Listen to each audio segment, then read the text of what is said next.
Hello everyone. आज strategic management के अंदर हम लोग एक नया चैप्टर रिवाइज करने जा रहे हैं, चैप्टर नंबर 4।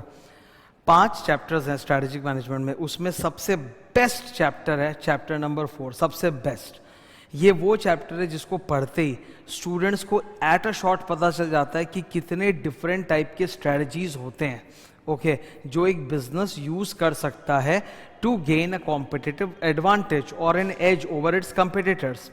आज एक नई चीज तुम लोगों को बता रहा हूं मैं, ध्यान से सुनना। जैसे हम लोग बिग फोर बोलते हैं ना, वैसे ही एमबीए की पढ़ाई करने वाले जो स्टूडेंट्स होते हैं वो बिग 3 बोलते हैं। सर ये बिग 3 क्या है बताता हूं मैं। हम लोग जो सीए की पढ़ाई करते हैं, हम लोग तो बोलते हैं वर्ल्ड की top 4 accounting and auditing firm कौन सी है, वही पीडब्ल्यूसी, डेलॉयट, केपीएमजी, ई&वाई। जो आईआईएम्स में जाते हैं एमबीए की पढ़ाई करते हैं, उनको ज्वाइन करना होता है कंसल्टिंग फर्म। और दुनिया में टॉप 3 कंसल्टेंसी फर्म, इनको बिग 3 बोला जाता है, मैकिन्जे, बीसीजी, बेन। मैकिन्जे जो इन्होंने एक मैट्रिक्स बनाई थी जी कंपनी के साथ मिलके, जिसको बोला जाता है जी मैकिन्जे मैट्रिक्स, वो हमारे सिलेबस में मैं पढ़ाऊंगा। दूसरा बीसीजी, बॉस्टन कंसल्टिंग ग्रुप, इन्होंने भी जो मैट्रिक्स बनाया था वो हमारे सिलेबस में है। और तीसरा है बेन, BAIN, इनका कोई मैट्रिक्स हमारे सिलेबस में नहीं है। तो सोचने वाली बात है कि स्ट्रैटेजिक मैनेजमेंट इस सब्जेक्ट के द्वारा इंस्टीट्यूट चाहती है कि हम लोग जैसे प्रोफेशनल्स जो चार्टर्ड अकाउंटेंट्स हैं, हमें भी थोड़ा बहुत स्ट्रैटेजी के बारे में पता हो, ताकि हम एमबीए वालों से किसी हिसाब से कम ना हो। और मेरा ऐसा पर्सनल मानना है कि we are always at an edge over MBA. MBA में क्या होता है ना, वहाँ पर कोई भी चीज़ का इनडेप्थ टेक्निकल नॉलेज नहीं होता जो कि हम लोग की पढ़ाई में होता है।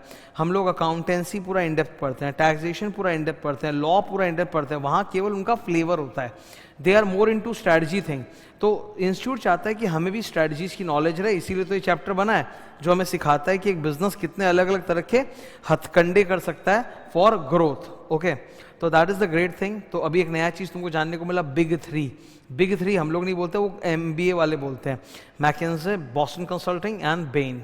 अब मैं यहाँ पे तुम्हारे साथ डिस्कस करने जा रहा हूँ। इस चैप्टर में ना 4 हिस्से, इंट्रोडक्शन तो कुछ नहीं है, उसके बाद नंबर 2 बहुत इंपॉर्टेंट है, स्ट्रैटेजिक चॉइसेस, कि आपके पास कितने सारे अलग अलग स्ट्रैटेजी है जिसको आप यूज कर सकते हो। तो ये बड़ा तगड़ा टॉपिक है। नंबर 3 उसी का एक हिस्सा है, स्ट्रैटेजिक एग्जिट। कई बार क्या होता है कि बिजनेस में हर वक्त आगे बढ़ो, ग्रो करो, ऐसा नहीं होता, कई बार पीछे भी हटना पड़ता है। आपके मल्टीपल बिजनेसेस में से जो बिजनेस नहीं चल रहा है उसको आपको छोड़ना भी पड़ता है, अबैंडन करना पड़ता है, डाइवेस्ट करना पड़ता है, उसको बोलते हैं एग्जिट। और लास्ट है स्ट्रैटेजिक ऑप्शन। स्ट्रैटेजिक ऑप्शन के अंदर हम लोग अलग अलग तरह के मैट्रिक्स रिवाइज करेंगे, एनसॉफ, बीसीजी, जी मैकिन्जे मैट्रिक्स, एडीएल मैट्रिक्स, ये सब हम लोग रिवाइज करने वाले हैं, okay. Let's start with the strategic choices. ये देखो यहाँ पे एक समरी चार्ट सा बनाया हुआ है जो मैंने अभी इंट्रोडक्शन दिया। We come to strategic choices, okay. मैं लाइन बाय लाइन जाऊँगा, हर चीज़ रिवाइज कराऊंगा। सबसे पहले Glueck and George. Glueck and George ने हम लोगों को ग्रैंड स्ट्रेटजीज दी है जो इस चैप्टर की जान है। ये चैप्टर टिका वही ग्लूक एंड जॉर्ज के ऊपर है। नंबर 2 है माइकल पॉटर की स्ट्रेटजी, जो हम लोग पिछले चैप्टर में रिवाइज कर चुके हैं, चैप्टर 3 में, cost leadership, differentiation and focus. और तीसरा है फंक्शनल स्ट्रैटेजी। फंक्शनल स्ट्रैटेजीज हमारे सिलेबस में डिटेल में कहीं नहीं आता है, पर एक दो हमने सीखा भी है। फंक्शनल स्ट्रैटेजी का मतलब होता है a strategy adopted by a particular functional department, like production strategy, sales strategy, marketing strategy, HR strategy. तो मार्केटिंग स्ट्रैटेजी का तो एग्जांपल मैंने चैप्टर 3 में ही दिया था ना तुम लोगों को, 4 P's of marketing mix, product, price, place, promotion, that's a marketing strategy, functional strategy. इन्होंने बोला स्ट्रैटेजी 3 लेवल पे होता है, corporate level, business level, functional level. ये टॉपिक पूरी चैप्टर 1 में डिस्कस होती है। इसमें मैंने टाटा ग्रुप ऑफ कंपनीज का एग्जांपल लेके चैप्टर में बताया था, ठीक है। जो एन चंद्रशेखरन है, जो टाटा ग्रुप के, टाटा सन्स के हेड हैं, उनको कॉर्पोरेट लेवल स्ट्रैटेजी बनाना है। जो टाटा मोटर्स के हेड है, उनको सिर्फ टाटा मोटर्स के बारे में सोचना है। और जो फंक्शनल मैनेजर होते हैं, production, sales, marketing, HR, IT, accounts वाले, उनको अपने अपने डिपार्टमेंट का स्ट्रैटेजी बनाना है। Number 2 stages of business cycle. Product life cycle हमने पढ़ा था ना, अभी रिवाइज किया था प्रोडक्ट साइकिल चैप्टर नंबर 2 में। Introduction stage, growth stage, maturity stage और डिक्लाइन स्टेज, ये वही है। And number 3 competition oriented. ये थोड़ा मस्त है, ठीक है।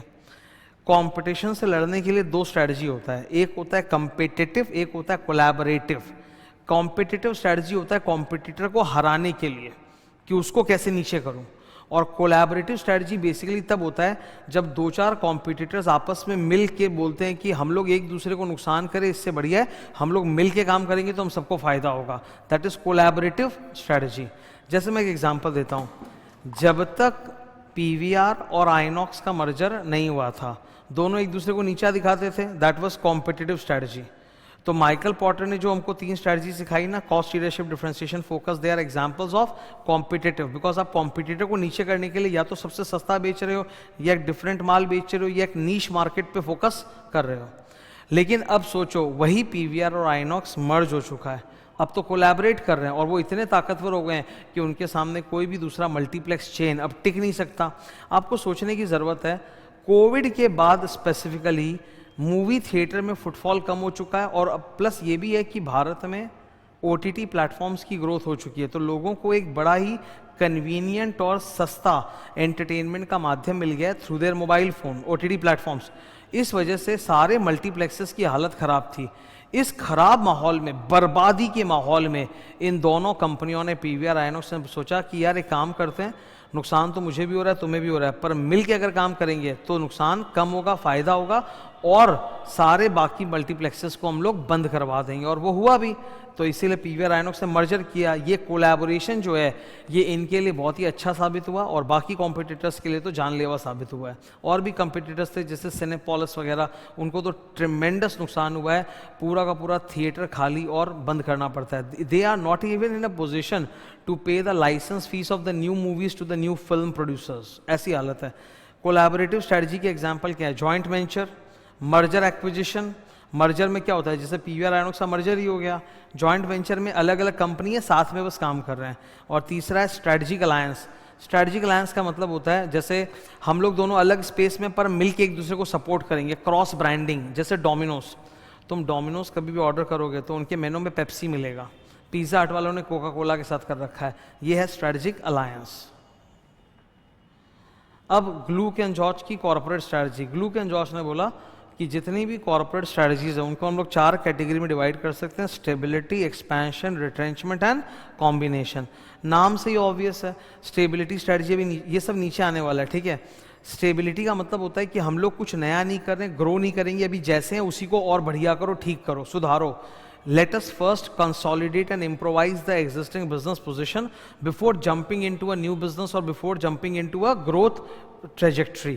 तो स्टेबिलिटी स्ट्रेटजी भी ज़रूरी होता है बिजनेस के लिए। ग्रोथ या एक्सपेंशन स्ट्रेटजी वो तो सबसे ज़्यादा एक्साइटिंग है। और थर्ड क्या है? रिट्रेंचमेंट, मतलब पीछे हटो। कभी कभी रिट्रेंच मतलब होता है पीछे हटना, कभी कभी पीछे हटना भी ज़रूरी होता है। A company which is into multiple products, if it finds that some of its products are loss spinners, तो बेटर है कि उनको हटा दो और फोकस करो अपने कोर प्रोडक्ट पे। वैसा भी करती है, बहुत सारी कंपनीज वैसा करती है। लार्सन एंड टूब्रो, जिसको हम लोग कंस्ट्रक्शन के लिए जानते हैं, वो उन्होंने ही चालू किया था L&T cement, Larsen Toubro cement, कि चलो रॉ मटेरियल भी बनाएंगे, पर वो उनका डिवीजन अच्छा साबित नहीं हुआ और फिर उन्होंने एल&टी सीमेंट को बेच दिया, जिसको अक्वायर किया आदित्य बिरला ग्रुप ने और उसका नाम चेंज करके कर दिया अल्ट्राटेक सीमेंट। तो लार्सन एंड टूब्रो ने क्या किया? रिट्रेंचमेंट। आदित्य बिरला ने क्या किया? एक्सपेंशन, ठीक है। जब एक कंपनी मल्टी बिजनेस में होती है और ये तीनों स्ट्रेटजी का मिक्सचर यूज करती है तो उसको हम कहते हैं कॉम्बिनेशन। ये सब एकदम लाइन बाय लाइन मैंने क्लास में डिस्कस किया था, पढ़ाया था, हाईलाइट किया था, ठीक है। अभी कंसेप्चुअली बता रहा हूँ। सबसे पहले क्या है हमारे सामने? स्टेबिलिटी। स्टेबिलिटी में क्या होता है?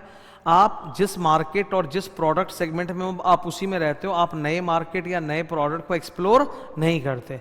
आपका पर्पस क्या है कि देखो बिजनेस अभी रिसेशन से गुजर रहा है, कुछ नया करेंगे तो फंड्स लगेगा, उससे बढ़िया जो हाथ में उसी को ग्रो करो। इस टाइप स्टेबिलिटी स्ट्रेटजी क्या होता है ना, इसमें फंड्स इन्वेस्टमेंट है नहीं, बिकॉज आप ग्रो कर नहीं रहे हो, तो फंड्स की रिक्वायरमेंट जो कंपनी के ऊपर हमेशा होती है ना, फाइनेंशियल मैनेजमेंट, उसकी ज़रूरत नहीं है। नंबर 2, क्योंकि आप नया कुछ नहीं कर रहे हो तो रिस्क भी नहीं है, तो नया इन्वेस्टमेंट नहीं है, नया रिस्क नहीं है। बेसिकली आपको अपने एग्जिस्टिंग प्रोडक्ट और मार्केट को और डीप करना है और स्टेबलाइज करना है। That is the stability strategy. Stability strategy के बारे में 3 important. It's a safe strategy, does not require fresh investments, और इसमें रिस्क भी नहीं होता है। What are the major reasons of a stability strategy? Number 1, star. Company अपने प्रोडक्ट के मैच्योरिटी फेज में, जहां ग्रोथ और पॉसिबल नहीं है, तो मैच्योरिटी में जितना अच्छा स्टेबल करके पैसा निकाल सकते हो निकाल लो।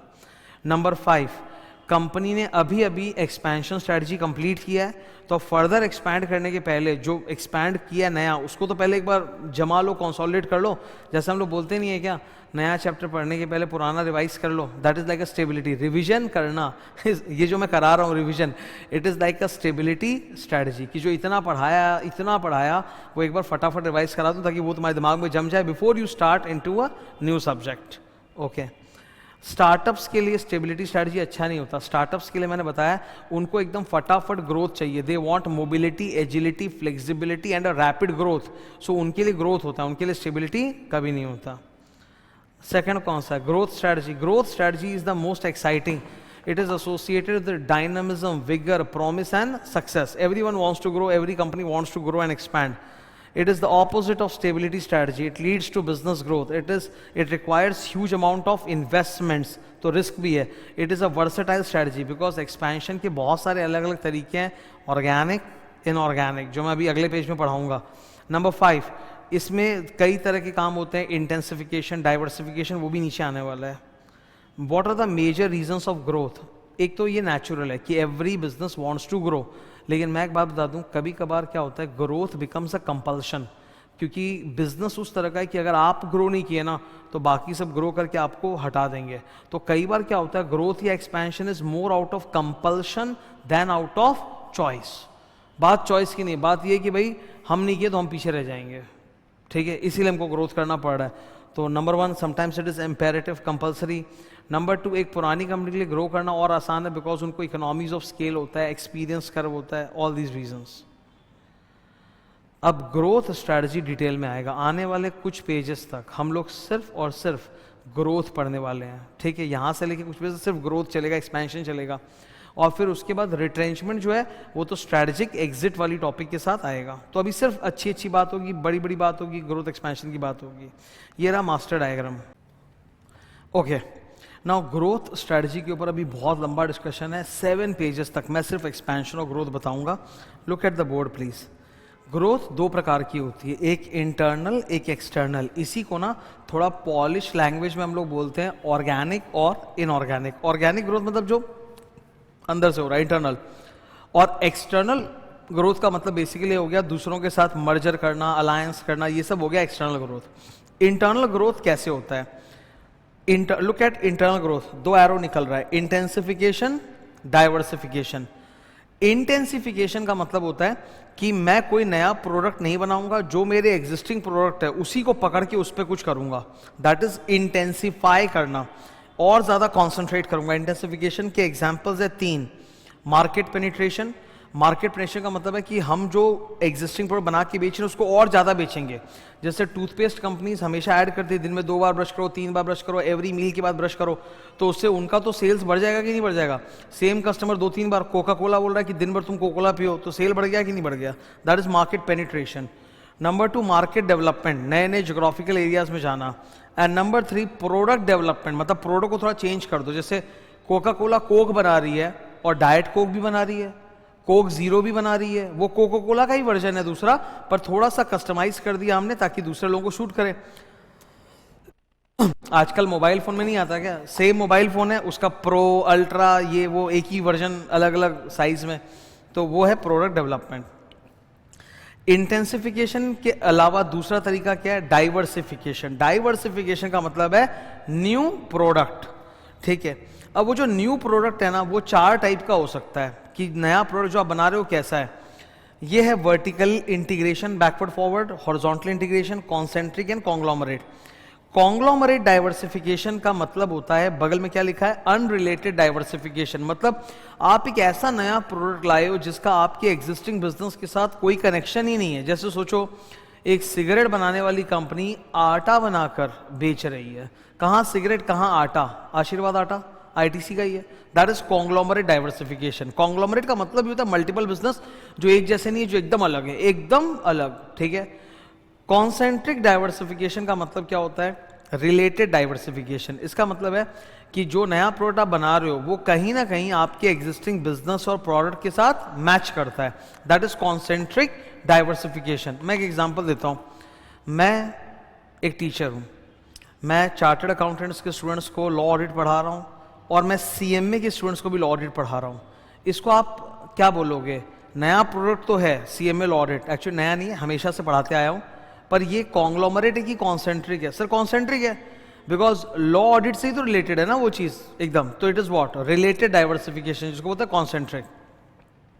यह है इंटीग्रेशन। इंटीग्रेशन डिटेल में आएगा आगे वाले पेज में डायग्राम के साथ, तब मैं डिस्कस करूंगा वर्टिकल, हॉरिजॉन्टल, फॉरवर्ड, बैकवर्ड। ये सब थे ऑर्गेनिक ग्रोथ। अब नीचे क्या है? एक्सटर्नल या इनऑर्गेनिक ग्रोथ। इनऑर्गेनिक ग्रोथ दो तरह से होता है, मर्जर एक्विजिशन, ठीक है, जैसे PVR आइनॉक्स का हो गया, या फिर स्ट्रेटेजिक अलायंस, जैसे मैंने बोला Domino's, Pepsi, pizza hut, coca cola, ये सब अलायंसेस हैं।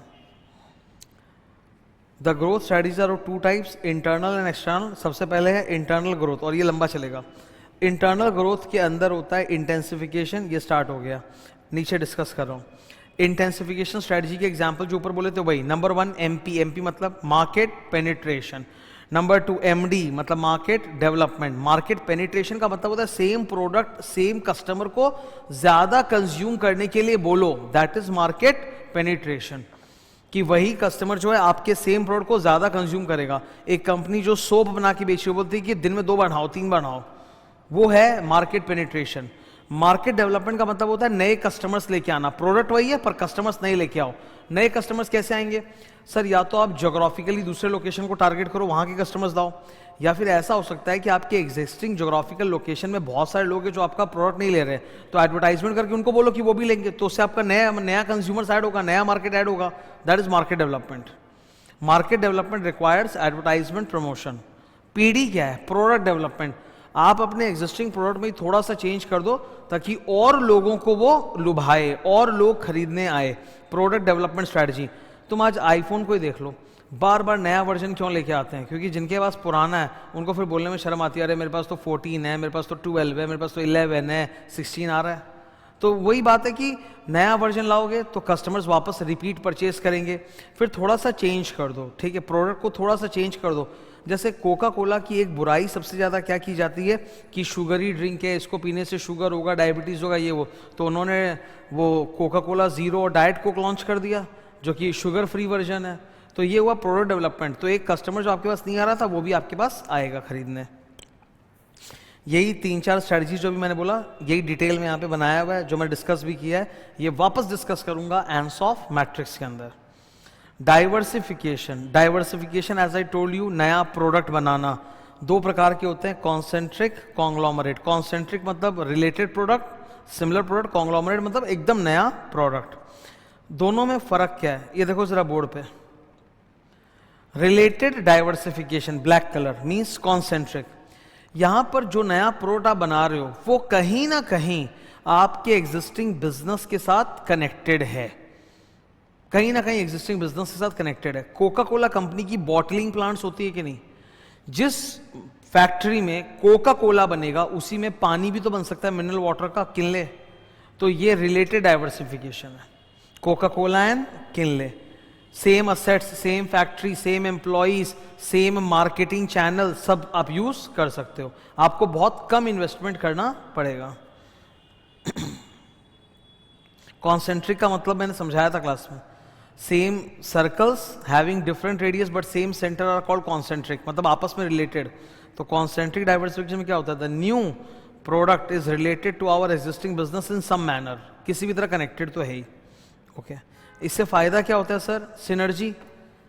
अगर जो काम हम ऑलरेडी कर रहे हैं उसी में मिलता जुलता कुछ और एक नया बिजनेस डाल दे तो सेल बढ़ जाएगा, जबकि इन्वेस्टमेंट उतना ज्यादा लगेगा नहीं, तो इसको बोलते हैं सिनर्जी। सिनर्जी का मतलब होता है 1 और 1 11, ठीक है, तो सिनर्जी होगा, लीवरेजिंग इफेक्ट होगा। कॉन्ग्लोमरेट डाइवर्सिफिकेशन मतलब एकदम नया धंधा। टाटा कंपनी जो स्टील बनाती है, टाटा स्टील, और वही TCS भी है, टाटा कंसल्टेंसी सर्विस जो सॉफ्टवेयर बनाती है, एकदम अलग है। इनमें क्या होता है? इन्वेस्टमेंट का या कॉस्ट का फायदा तो नहीं होता, पर एक दूसरा फायदा होता है, रिस्क रिड्यूस हो जाता है। अगर आप एकदम डिफरेंट टाइप के बिजनेसेस में हो तो एक बिजनेस खराब चल रहा है, चलो मान लिया, सब तो एक साथ खराब नहीं चलेंगे ना, तो इससे रिस्क बढ़ जाता है। एक बिजनेस का भी अच्छा टाइम चल रहा है, उसमें बहुत प्रॉफिट आ रहा है, एक बिजनेस खराब टाइम चल रहा है, लॉस में, तो इसका प्रॉफिट इसका लॉस एक दूसरे को सेट कर पा रहा है। That is known as trying out different new businesses. जितनी भी बड़ी कंपनीज होती हैं सब कॉन्ग्लोमरेट्स होते हैं। कॉन्ग्लोमरेट्स का मतलब ही है they are into very very different types of businesses. सब एक साथ लॉस में भी नहीं जा सकता, सब एक साथ प्रॉफिट में भी नहीं जा सकता, ठीक है, उससे रिस्क कम हो जाता है। अब ये कॉन्सेंट्रिक डाइवर्सिफिकेशन के अंदर ही इंटीग्रेशन चल रहा है, मैं डिस्कस कर रहा हूँ, ठीक है। ये देखो, ये बोर्ड पर ये क्या है, वर्टिकल चेन। वर्टिकल चेन सबसे पहले क्या है, रॉ मटेरियल, फिर इंटरमीडिएट गुड्स, फिर फिनिश्ड गुड्स मैन्युफैक्चरिंग, फिर मार्केटिंग सेलिंग एंड फिर आफ्टर सेल सर्विस। एक कंपनी मैन्युफैक्चरिंग में है जो मैन्युफैक्चर करती है। अब मैन्युफैक्चरिंग के साथ साथ उन्होंने सेलिंग, मार्केटिंग, रिटेलिंग भी करना चालू कर दिया, आफ्टर सेल भी करना चालू कर दिया। इसको बोलते हैं फॉरवर्ड इंटीग्रेशन, मतलब आप चेन में आगे जा रहे हो। सैमसंग कंपनी मैन्युफैक्चर भी करती है। सैमसंग कंपनी के अपने खुद के रिटेल आउटलेट्स भी होते हैं, अलग से रिटेल आउटलेट्स, और Samsung company after sale service के लिए सैमसंग का सर्विस सेंटर भी देती है। तो मैन्युफैक्चरर अब मार्केटिंग भी कर रहा है, खुद डायरेक्टली बेच रहा है और आफ्टर सेल भी दे रहा है। That is what, forward integration. और अगर आप इसी चेन में पीछे जाओ तो वो क्या होगा, बैकवर्ड इंटीग्रेशन। जैसे एग्जाम्पल है मित्सुबिशी। ये देखो, मित्सुबिशी मैन्युफैक्चरर बहुत बड़ा जापानीज कंपनी है। ये लोग अपना रॉ मटेरियल और इंटरमीडिएट गुड्स भी खुद ही बनाते हैं, तो रॉ मटेरियल भी खरीदते नहीं, खुद ही बना लेते हैं। That is called backward integration. तो फॉरवर्ड इंटीग्रेशन, बैकवर्ड इंटीग्रेशन, ठीक है।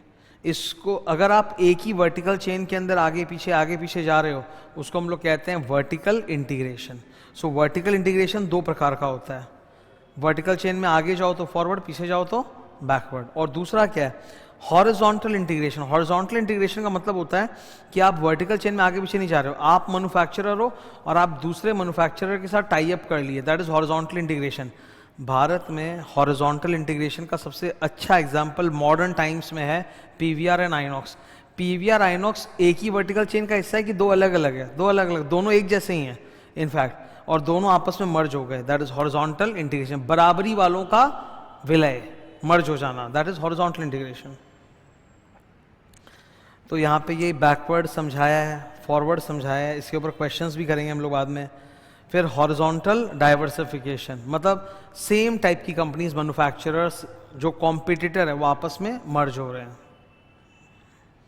Conglomerate diversification is adopted by big companies, it is a true diversification. Diversification का असली मतलब ही यही होता है कि एकदम डिफरेंट तरह के बिजनेस और प्रोडक्ट में जाना, उससे ओवरऑल बिजनेस का जो रिस्क है कम हो जाता है। एक धंधे का लॉस दूसरे के प्रॉफिट को सेट ऑफ कर लेता है, ठीक है। That is conglomerate. कॉन्ग्लोमरेट के तगड़े एग्जांपल्स हैं, एज आई टोल्ड यू, एक company which is known for steel business, Tata steel, वो अब रिटेल सेक्टर में भी है। लाइफस्टाइल, वेस्ट साइड एक रिटेल चेन है ना, किसका है, टाटा ग्रुप का ही तो है, ठीक है। स्टारबक्स कॉफी मर्जर किस, अलायंस किसके साथ किया, टाटा के साथ ही तो किया है। तो ये सब क्या एकदम डिफरेंट टाइप के बिजनेस में जा रहा है। That is conglomerate diversification. Innovation, growth का एक और तरीका है इनोवेशन। इनोवेशन का मतलब कुछ नया करना है, चाहे प्रोडक्ट में करो चाहे मार्केट में करो। इनोवेशन के तीन तगड़े फायदे हैं। Number one, it helps to solve complex problems. जैसे एक बात समझो, जमाना बदल रहा है, people are becoming more and more environmental friendly, okay. Petroleum जिससे गाड़ियां चल रही हैं, मैक्सिमम नेचुरल रिसोर्स, वो तो खत्म हो जाएगा एक टाइम के बाद। इसीलिए उसके खत्म होने के पहले people are starting to move to electric vehicles. एक दिन आएगा जब इलेक्ट्रिक व्हीकल्स भी किसी और चीज़ में चला जाएगा। तो जो समाज में, प्लैनेट में एक प्रॉब्लम चल रहा है, उसको आप सॉल्व कर रहे हो कि नहीं, through innovation. Number two, plastic को हम लोग रिप्लेस कर रहे हैं कि नहीं, धीरे धीरे कर ही रहे हैं।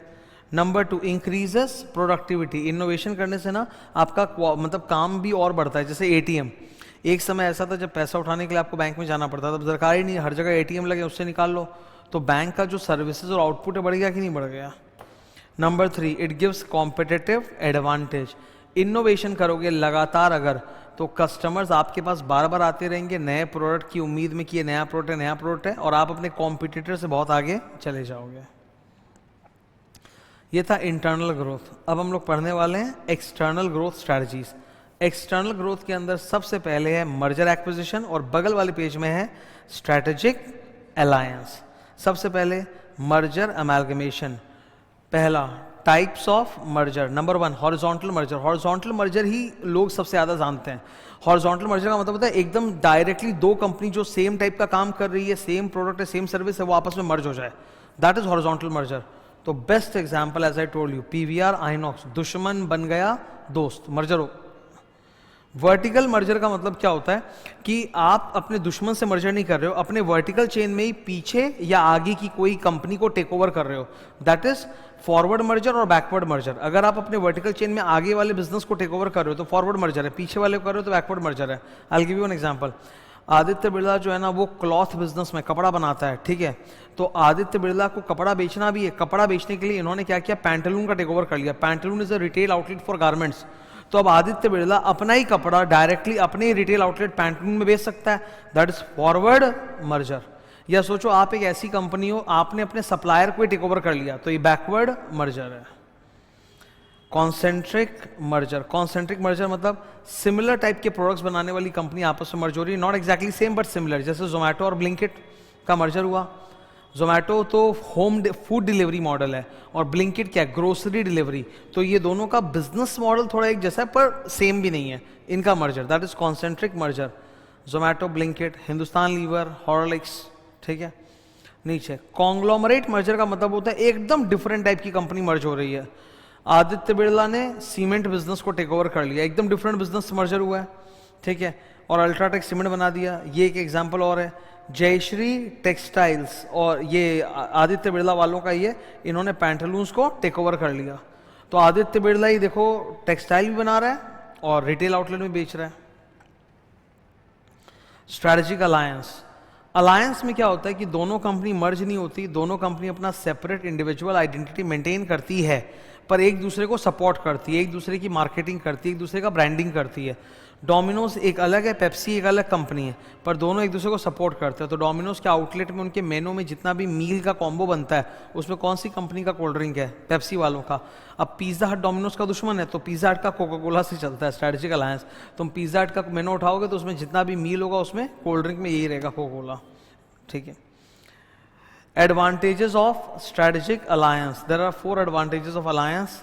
पोज, याद करने के लिए पोज, ऊपर से याद करेंगे। ऑर्गेनाइजेशनल अलायंस, कई बार क्या होता है जब इस तरह से अलायंस होता है ना तो हर कंपनी के अपने कुछ बिजनेस स्ट्रेंथ होते हैं। जैसे किसी का सप्लाई चेन बहुत अच्छा है तो उसका डिपार्टमेंटल फायदा एक दूसरे को मिल जाएगा।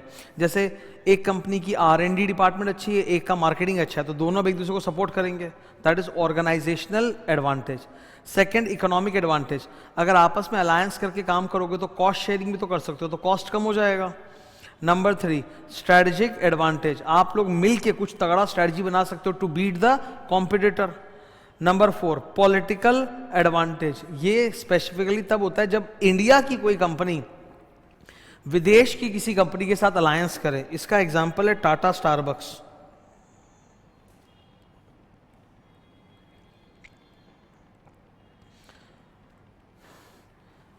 तुम स्टारबक्स के किसी भी दुकान में जाओ इंडिया में, वहां लिखा हुआ रहेगा स्ट्रैटेजिक अलायंस विद टाटा, लिखा रहेगा टाटा अलायंस, ठीक है। तो टाटा के साथ इन्होंने अलायंस किया, मर्जर नहीं हुआ है, it's a strategic alliance. Tata India का, स्टारबक्स अमेरिका का। तो उससे क्या होता है कि स्टारबक्स को इंडिया में तुरंत एक एंट्री मिल गया कि नहीं मिल गया, नहीं तो इतने सारे आउटलेट बिठाने में तो बहुत खर्चा पड़ेगा ना, तो शेयर हो गया ना, कॉस्ट कटिंग। और टाटा को इंडियन मार्केट्स की एक्सपर्टाइज भी है, जगह भी अवेलेबल है, तो वो लोग आराम से इनको लेट आउट दे सकते हैं। Disadvantages of strategic alliance, disadvantage वही है कि अलायंस करोगे तो कभी मीठा है तो कभी खट्टा भी रहेगा, आपस में शेयरिंग करना पड़ेगा। और बिजनेस हाउसेस क्या होते हैं, थोड़े से टेरिटोरियल होते हैं, मतलब अपना कुछ भी दूसरे के साथ शेयर करना नहीं चाहते, तो शेयरिंग करना पड़ेगा। और ये भी तो हो सकता है कि जो आपका अलायंस पार्टनर है कल आपसे अलग होकर आप ही का दुश्मन बन जाए, और दोस्त जब दुश्मन बनेगा तो बहुत खतरनाक दुश्मन बनेगा। ये था ग्रोथ स्ट्रैटेजी। अब हम लोग टॉपिक 3 में आ गए, स्ट्रैटेजिक एग्जिट। ये रिट्रेंचमेंट के ऊपर बेस्ड है पूरा, ठीक है। एग्जिट मतलब रिट्रेंच मतलब पीछे हटो। इसके 2-3 अलग अलग तरीके होते हैं एग्जिट करने के, ओके। स्ट्रैटेजिक एग्जिट, इसको रिट्रेंचमेंट बोला जाता है। सबसे पहले तो कोई भी कंपनी रिट्रेंचमेंट क्यों करती है वो हम लोग को समझना है, ठीक है। ये देखो रीजंस दिए हैं। धंधे में लगातार नेगेटिव कैश फ्लो हो रहा है, जिसको आजकल कैश बर्न बोला जाता है, कि घर से पैसा जला के बिजनेस कर रहे हैं। नंबर 2, प्रोडक्ट अनकॉम्पिटिटिव हो गया, मतलब मार्केट में आपका प्रोडक्ट चल नहीं रहा है, आपसे बढ़िया प्रोडक्ट्स आ चुके हैं। 3, मार्केट शेयर डिक्लाइन कर रहा है। नंबर 4, हमारा जो इंफ्रास्ट्रक्चर है वो डिटेरियोरेट कर रहा है, खराब हो रहा है मतलब। नंबर 4, एम्प्लॉय लोग छोड़ के जा रहे हैं, मोराल डाउन है, हमारे पास ओवर स्टाफ की वजह से कॉस्ट बहुत ज़्यादा लग रहा है। 5, 6, मिस मैनेजमेंट है, और भी रीजंस हैं। ये देखो, ये रहा major reasons for retrenchment. Number 1, the management no longer wishes to continue in that same business because उनको दिख रहा है यार इसमें चल नहीं सकते। नंबर 2, मैनेजमेंट लगता है इसको बढ़िया तो रहेगा कि इसको बंद करें और उसके बदले दूसरी अपॉर्चुनिटी है, दूसरा अच्छा बिजनेस है, उसमें दिमाग लगाएं। ये मैं सबसे ज़रूरी पॉइंट मानता हूँ। सी कॉर्पोरेट में क्या होता है, there are limited resources and funds and you have got alternative options, alternative business plans. अगर आपको दिख रहा है कि कोई दूसरा बिजनेस है जो ज़्यादा ल्यूक्रेटिव है, तो यार इसको लॉस वाले को बंद करके उसमें इन्वेस्ट करो, वो ज़्यादा फायदेमंद है। नंबर 3, आपने कोई नया बिजनेस टेक ओवर किया था, कोई बड़ी कंपनी है कॉन्ग्लोमरेट, उसने कोई नया बिजनेस टेक ओवर किया था, पर वो नया बिजनेस उनके पोर्टफोलियो में फिट नहीं बैठ रहा है, तो हटा दो, गलती हो गई ठीक करो। Number 4, persistent negative cash flow, cash burn. Number 5, competition बहुत सीवियर हो गया है। जैसे टेली कम्युनिकेशन बिजनेस में जब रिलायंस कंपनी ने जियो उतारा, इतना टफ कंपटीशन हो गया कि बहुत सारी टेलीकॉम कंपनीज बंद हो गई भारत की। आज ले देकर 3 बची हैं, जियो, एयरटेल और वोडाफोन आइडिया। वोडाफोन आइडिया का मर्जर हो गया था, सब बच जाएंगे, पर हमको तो लगता है वोडाफोन फिर भी बंद ही होगा एक ना एक दिन, खबर आएगी पक्का, ठीक है। तो इतना टफ कॉम्पिटिशन हो गया कि आप सर्वाइव नहीं कर पाओगे, तो बेटर क्विट कर दो। Number 6, technology upgradation. वो बिजनेस का पूरा टेक्नोलॉजी बेस ही चेंज हो चुका है, मतलब अगर उस बिजनेस में रहना है तो आपको बहुत ह्यूज कैपिटल एक्सपेंडिचर करना पड़ेगा टेक्नोलॉजी अपग्रेड करने के लिए, जो आपके लिए वायबल नहीं है, क्विट कर दो। Number 7, a better alternative option is available, तो वहाँ पे इन्वेस्ट करेंगे, यहाँ से डाइवेस्ट करेंगे। तो ये मैंने रिट्रेंचमेंट के रीजंस बताए। अब रिट्रेंचमेंट करने के ना 2 तरीके हैं प्राइमरीली, इंटरनल रिट्रेंचमेंट, एक्सटर्नल। देखो एक्सटर्नल तो इजी है, एक्सटर्नल मतलब जो बिजनेस सेगमेंट आपका चल नहीं रहा है वो डाइवेस्ट कर दो, मतलब बेच दो, या ओवरऑल पूरी कंपनी को लिक्विडेशन करके बंद कर दो। दूसरी तरफ है इंटरनल रिट्रेंचमेंट। इंटरनल रिट्रेंचमेंट का मतलब होता है हम लोग बेचेंगे नहीं, वही बिजनेस है उसको कंटिन्यू करेंगे और किसी तरह उसको सर्वाइव कराने की कोशिश करेंगे। It is known as turn around strategy. Turn around strategy में आप हार नहीं मानते हो, डाइवेस्टमेंट लिक्विडेशन में तो छोड़ दो। टर्न अराउंड में क्या है कि यार वही बिजनेस है, सब कुछ खराब है, पर कुछ अलग करेंगे ताकि उसको बचा लिया जाए। टर्न अराउंड स्ट्रैटेजी के एक्शन प्लान दिए हुए हैं, 5 स्टेप्स आर देयर। नंबर 1, सबसे पहले अगर आप अपने एग्जिस्टिंग बिजनेस को सुधारना चाहते हो तो करंट प्रॉब्लम को असेस करो, find out the root cause of the problem, क्योंकि जब तक वो ठीक नहीं होगा आप टर्न अराउंड नहीं कर सकते। टर्न अराउंड का मतलब ही होता है हिंदी में काया पलट। काया पलट का मतलब होता है पूरा बदल के रख दिया, एकदम मेटामॉर्फोसिस हो गया वैसा। तो जब तक आपको रूट कॉज नहीं पता आप उसको टर्न अराउंड नहीं कर सकते। यू मस्ट नो कि अगर आपकी कंपनी खराब हो रही है, सेल्स गिर रही है, डिमांड कम है, तो उसका रूट कॉज क्या है वो नहीं पता तो आप चेंज नहीं कर सकते। Number 2, make a strategic plan. कुछ भी करने के पहले ये देखो कि टर्न अराउंड सक्सेसफुल होगा कि फेलियर होगा। अगर आपको लग रहा है कि नहीं यार कुछ भी करके नहीं बचाया जा सकता, तब तो टर्न अराउंड को ड्रॉप करो और डाइवेस्टमेंट कर दो। लेकिन अगर लगता है बचा सकते हैं तब स्ट्रैटेजी बनाओ। 3rd, इमरजेंसी एक्शन प्लान लेना पड़ेगा। मोस्ट ऑफ द कंपनी जो रिट्रेंचमेंट करती है ना, उनमें सबसे बड़ा प्रॉब्लम होता है लॉसेस, कैश फ्लो का प्रॉब्लम है, पैसा ही नहीं है, एक्सपेंडिचर वगैरह कर नहीं पा रहे, पेमेंट नहीं कर पा रहे हैं। तो सबसे पहले आप अपनी फाइनेंशियल पोजीशन को इंप्रूव करो, फंड रेज करो, डेट, इक्विटी, घर से पैसा लाएगा डायरेक्टर, जैसे भी। नंबर 4, बिजनेस को रीस्ट्रक्चर करो, फाइनेंशियल रीस्ट्रक्चरिंग। सबसे पहले करना चाहिए क्या, यहाँ 3 होता है। एक होता है फाइनेंशियल रीस्ट्रक्चरिंग, इसमें डेट इक्विटी को ठीक करो। दूसरा होता है प्रोडक्ट रीस्ट्रक्चरिंग, मतलब आप अपना प्रोडक्ट मिक्स चेंज करो। कंपनी मल्टीपल प्रोडक्ट्स बना रही है तो जिस प्रोडक्ट से ज़्यादा प्रॉफिट आ रहा है उस पर ज़्यादा दिमाग लगाओ, जिससे कम प्रॉफिट आ रहा है उस पर कम एफर्ट डालो। तीसरा, change the people mix, people restructuring. तो आपको फाइनेंशियल रिस्ट्रक्चरिंग करना है, प्रोडक्ट रिस्ट्रक्चरिंग करना है और पीपल रिस्ट्रक्चरिंग। पीपल मतलब अगर आपको लगता है कि आपकी कंपनी में ज़रूरत से ज़्यादा एम्प्लॉइज़ है तो उनको ले ऑफ कर दो। जो बड़े बड़े कंपनी लोग ले ऑफ करते हैं ना, ये गूगल वगैरह ने कितने सारे हज़ारों एम्प्लॉइज़ को एक साथ ले ऑफ किया। Number 5, stage 5। अब जब आप ये स्ट्रैटेजी लगाओगे तो धीरे धीरे सिचुएशन वापस से ट्रैक पे आना चालू हो जाएगा। It is known as returning to normal. इसके ऊपर ना एक बहुत सुंदर केस स्टडी हुआ था जेके पेपर का।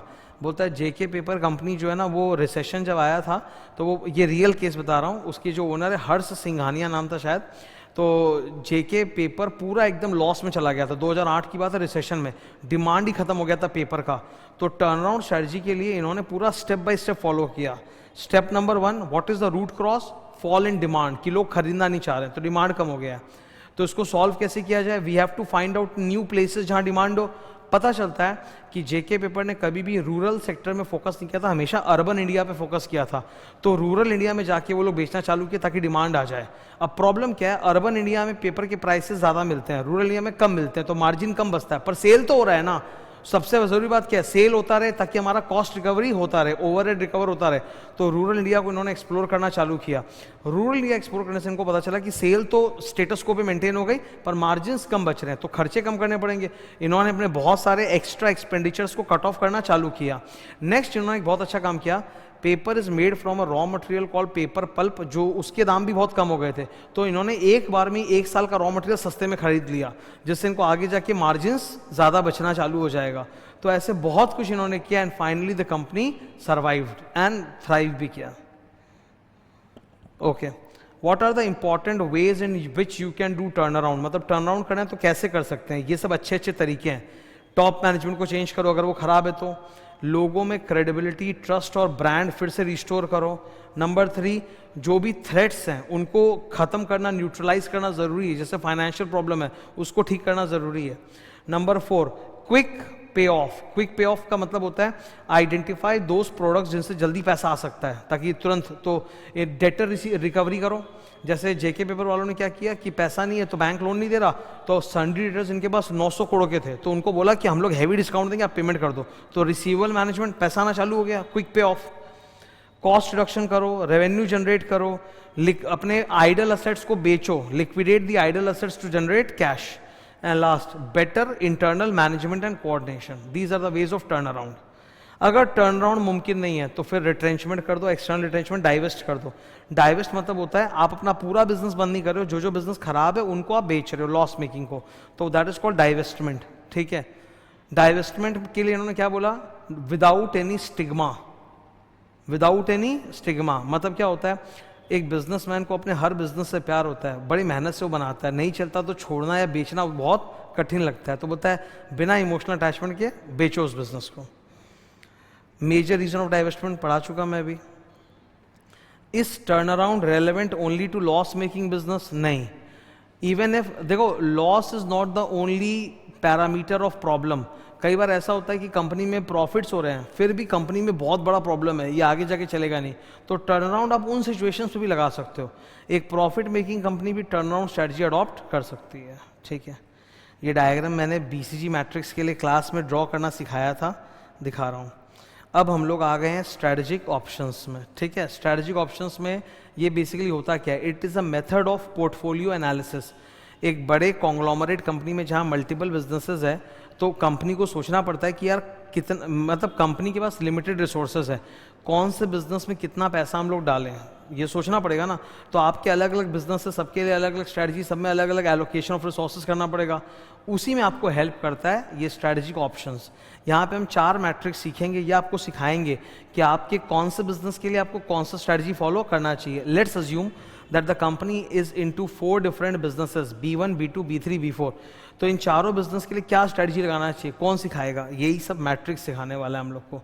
ठीक है, these matrix help us in number 1 determining strategy for each business and number 2 optimum allocation of resources among the strong and weak businesses।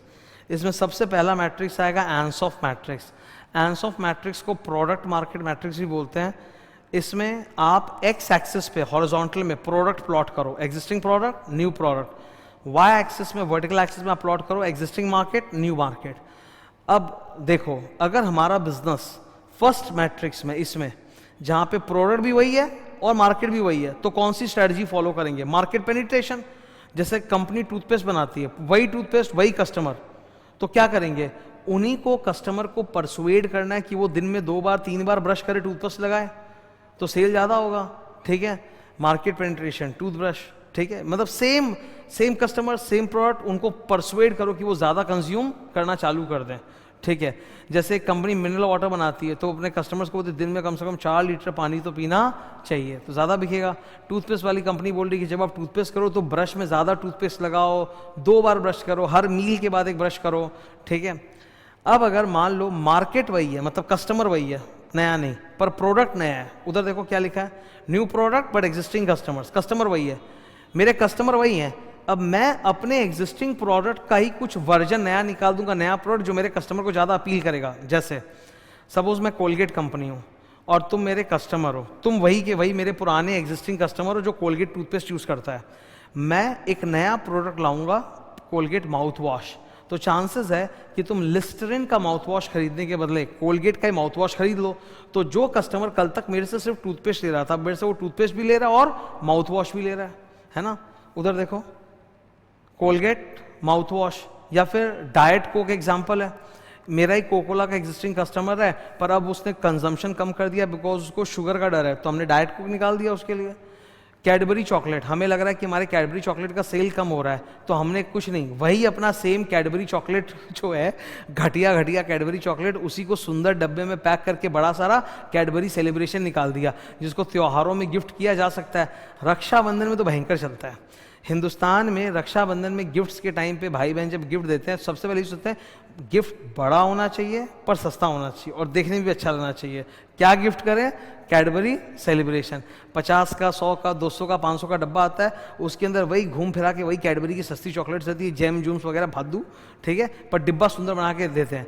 अब जस्ट इमेजिन करो तुमको फरेरो रोशर का डिब्बा गिफ्ट करना है जो 900-1000 रुपये का आएगा, वर्सेस कैडबरी सेलिब्रेशन जो और भी बड़ा है साइज में पर सस्ता है, 150 का आएगा।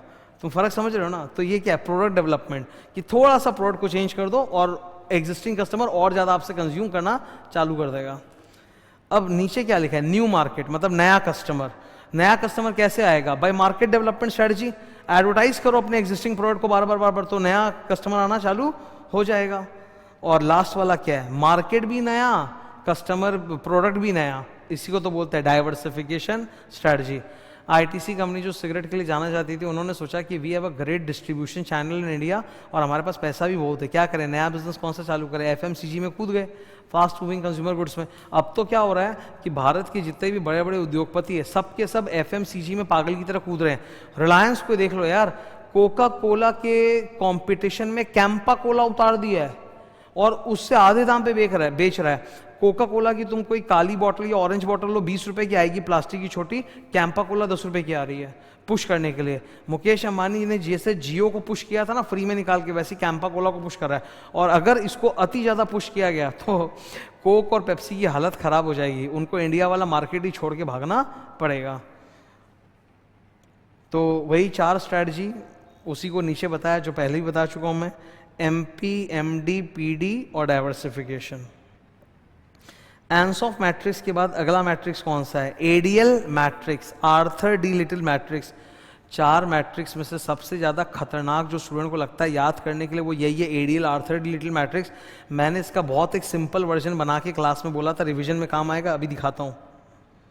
ये रहा देखो, एकदम सिंपल वर्जन है। इस मैट्रिक्स में भी X एक्सिस है, Y एक्सिस है। I am a conglomerate company having multiple businesses. सबसे पहले मुझे ये सोचना है कि मेरा हर बिजनेस किस पोजीशन में है in the product life cycle. X axis में देखो, एक्स एक्सिस में प्रोडक्ट लाइफ साइकिल का नाम है ना, एम्ब्रायोनिक मतलब इंट्रोडक्शन, ग्रोथ, मैच्योरिटी, डिक्लाइन। तो मैं सोचूंगा मेरा कौन सा बिजनेस अपने प्रोडक्ट लाइफ साइकिल कर्व के किस स्टेज में। और दूसरा वाई एक्सिस पे आपको प्लॉट करना है मार्केट पोजीशन, कि हमारा कौन सा बिजनेस मार्केट में किस पोजीशन पे है, एकदम डोमिनेंट या स्ट्रॉन्ग या फेवरेबल या टेनेबल या वीक, एंड अकॉर्डिंगली हम लोग उसको प्लॉट कर देंगे। तो it is a 4x5 matrix, 5x4 matrix जहाँ 20 बॉक्सेस हैं। अब ऊपर असली डायग्राम है, ये देखो, इस डायग्राम में एक एक डब्बे के अंदर बहुत सारी स्ट्रेटजी जो स्टूडेंट के लिए याद करना मुश्किल है। और रेडियल मैट्रिक्स का अगर एग्जाम में क्वेश्चन आता है, ड्राइंग बनाना है, तो इतना तो कर नहीं पाएंगे। तो मैंने सिंपल वर्जन बनाया था और याद करने का टेक्निक सिखाया था। मैंने बोला था उल्टा चालू करना, सबसे लास्ट में क्या लिखोगे? विदड्रॉ मतलब बिजनेस अबैंडन, उसके ऊपर क्या है? डाइवेस्ट, ऐसे लाइन जाता हुआ दिख रहा है, ग्रीन कलर का, लाइट कलर का लाइन।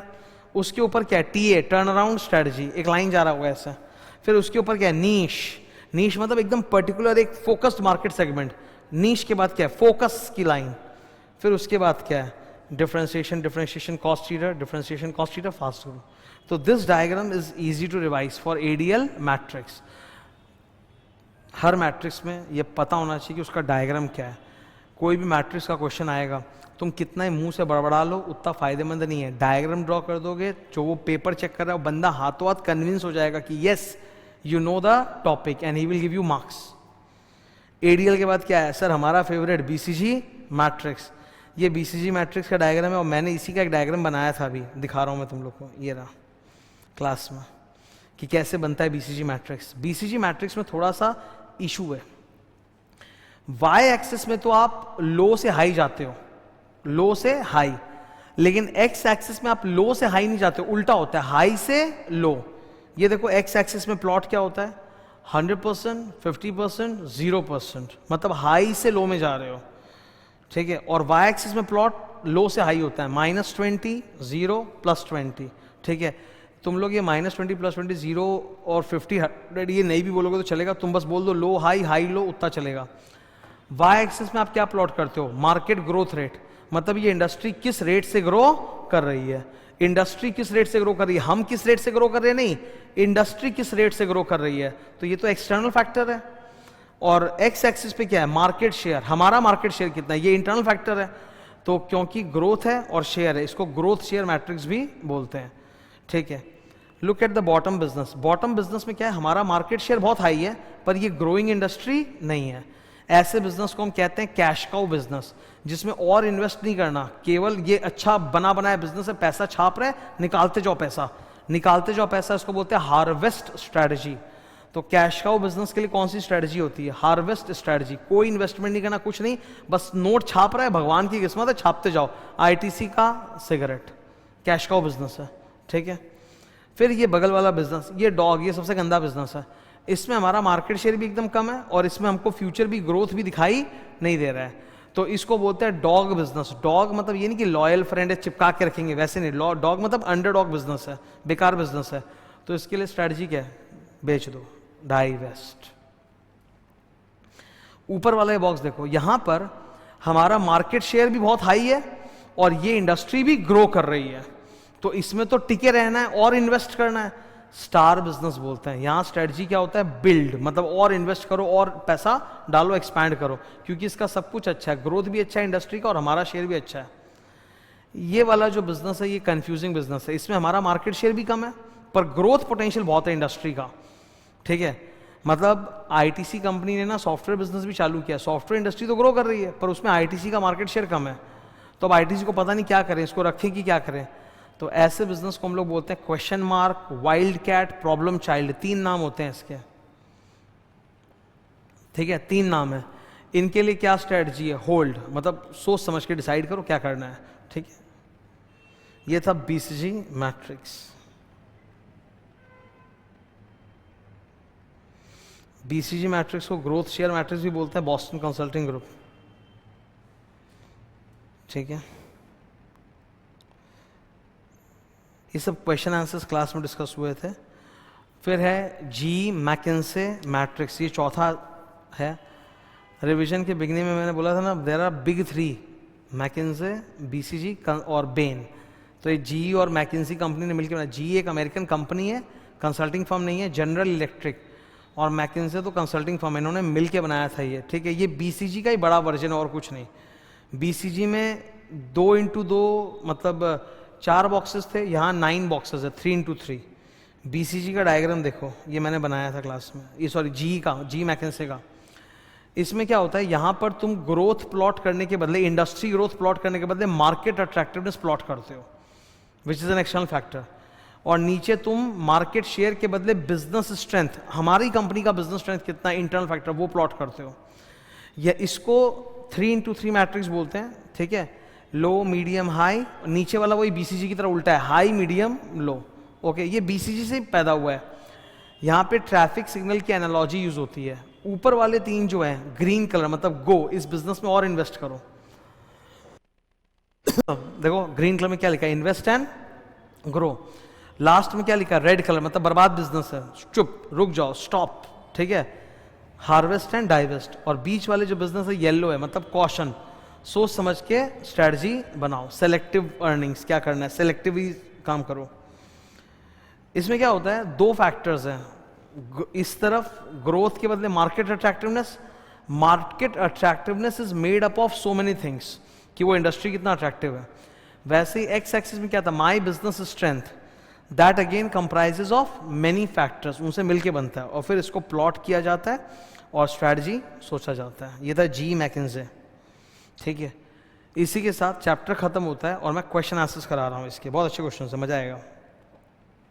क्वेश्चन नंबर 1, गौतम और सिद्धार्थ दो भाई हैं, क्लॉथ मैन्युफैक्चरिंग के बिजनेस में, ठीक है।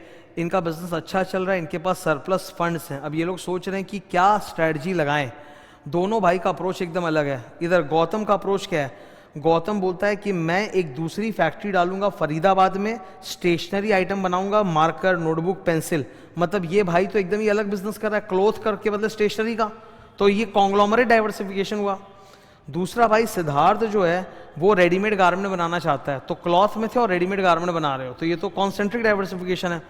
तो एक भाई बोल रहा है कॉन्ग्लोमरेट, एक बोल रहा है कॉन्सेंट्रिक, बेसिकली फॉरवर्ड इंटीग्रेशन। आप क्लॉथ बना रहे हो, उसी से आपको ये रेडीमेड गारमेंट बनाना है, तो that is a forward integration. Forward integration is an example of concentric diversification. Question number 2, ये टर्न अराउंड स्ट्रेटजी के ऊपर है। XYZ company is facing continuous losses, sales decline हो रहा है, मार्केट शेयर डिक्लाइन हो रहा है, अनकॉम्पिटिटिव हो गए हैं, परसिस्टेंट नेगेटिव कैश फ्लो है, फिजिकल फैसिलिटी डिटेरियोरेट कर रही है, एम्प्लॉय मोरल डाउन है। मतलब टर्न अराउंड स्ट्रेटजी के जितने कंडीशंस होते हैं सब यहाँ पे देखने को मिल रहे हैं। बोर्ड मीटिंग में डिसाइड हुआ कि धंधा तो कंटिन्यू करेंगे, बेचेंगे नहीं, तो अगर डाइवेस्ट नहीं करोगे तो क्या करोगे, टर्न अराउंड, ठीक है। बोर्ड ने एक नई एग्जीक्यूटिव को नौकरी पे रखा है जिसका नाम श्यामली है, कि तुम कंपनी को इंप्रूव करो। तो क्वेश्चन है कि टर्न अराउंड स्ट्रेटजी के स्टेप्स क्या बताओ, तो 5 स्टेजेस वो बताने हैं। Question number 3, Organo is a large supermarket chain. Supermarket वही होता है जहां पे ट्रॉली ले जाते हैं हम लोग, ग्रोसरी का सामान करते हैं, वहां पे फल सब्जी वगैरह बिकता है। तो इन्होंने फल सब्जियों का बहुत सारा फार्म खरीद लिया, मतलब अपने रिटेल चेन में जो माल बेचेंगे वो माल बनाने वाली कंपनी और फार्म भी खरीद लिए। तो ये क्या है, backward integration. Question number 4, global economic recession की वजह से एक क्लॉथ बनाने वाली कंपनी, उनको 5 साल से लॉस हो रहा है। They are manufacturing cotton, silk, polyester, rayon, Lycra brands etcetera. Competition इसलिए भी ज़्यादा है क्योंकि चाइना से चीप इंपोर्ट हो रहा है, इनको फाइनेंशियल क्रंच हो रहा है, एम्प्लॉय की सैलरी देने का पैसा भी नहीं है। ये जानना चाहते हैं कौन सा ग्रैंड स्ट्रेटजी हम लोग को फॉलो करना चाहिए, turn around strategy. Question number 5, ये एक कंपनी आई थी, कोरोना के दौरान बंद हो गई, WeWork. WeWork company का कॉन्सेप्ट था कि बिल्डिंग का इंफ्रास्ट्रक्चर है, उसमें अलग अलग क्यूबिकल रहेंगे, शेयर्ड वर्किंग स्पेस बनाया जाएगा। जैसे आप मान लो तुम लोग पास होने के बाद बिजनेस चालू करना चाहते हो, पर एक ऑफिस पूरा लेने का तो तुम्हारे पास पैसा रहेगा नहीं, तो वही बिल्डिंग है, वही एड्रेस पे आपको अंदर में एक क्यूबिकल सा मिल जाएगा बस काम करने के लिए। इसको बोलते हैं शेयर्ड ऑफिसेस। शेयर्ड ऑफिसेस के बिजनेस को चालू किया था वीवर्क ने, पर वो बंद हो गया, चला नहीं वो बिजनेस। तो ये वही है। X private limited has recently ventured into the business of coworking spaces, ठीक है। पर पैंडेमिक आया, धंधा एकदम अनप्रॉफिटेबल, अनवायबल हो गया, फेलियर हो गया स्ट्रैटेजी का, ठीक है। However other businesses of X private limited are relatively less affected by the pandemic. तो जो धंधा खराब है उसको बेचो और जो धंधा चल रहा है उसको उसमें इन्वेस्ट कर दो, तो डाइवेस्टमेंट स्ट्रैटेजी। क्वेश्चन नंबर 6, ये बड़ा अच्छा है, क्रिएटिव है, ठीक है। Atrix Limited is a company engaged in manufacturing of mechanical instruments, speed meter, oil pressure gauge वगैरह। अब इनके प्रोडक्ट जो है ना 2 व्हीलर 4 व्हीलर वगैरह में लगाए जाते हैं। ज़माना चेंज हो गया है, इलेक्ट्रॉनिक इंस्ट्रूमेंट्स आ गए हैं, तो अब इनको क्या करना चाहिए? अरे सिंपल सा बात है, मैकेनिकल इंस्ट्रूमेंट वाला बिजनेस बंद करके इलेक्ट्रॉनिक इंस्ट्रूमेंट्स चालू करना चाहिए, बिकॉज वही फ्यूचर है। इसके ऊपर ना बहुत पहले 2010 के आसपास एक केस स्टडी आया था ICI का।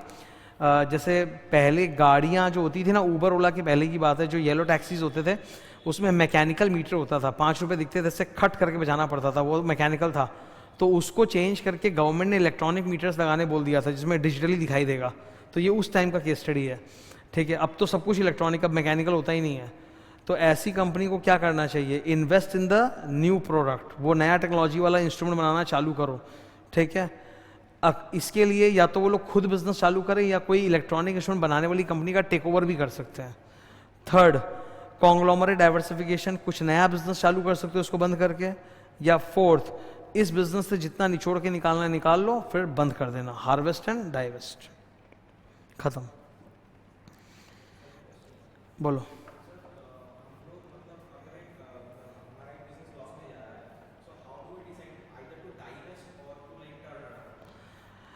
फर्स्ट मैं बता देता हूँ, जब आपका बिजनेस लॉस में जा रहा है तो आपको बहुत सारी चीज़ें दिखाई देंगी, मतलब उसमें दिमाग लगाना पड़ेगा, रूट कॉज पता करना पड़ेगा, फिर उसके बाद देखना पड़ेगा कि क्या मैं उस रूट कॉज को ठीक कर सकता हूँ कि नहीं। अगर हाँ, तब तो कंटिन्यू करके टर्न राउंड लगाऊंगा, लेकिन लगता है यार ये कभी ठीक नहीं होगा, परमानेंट प्रॉब्लम है, तो डाइवेस्ट।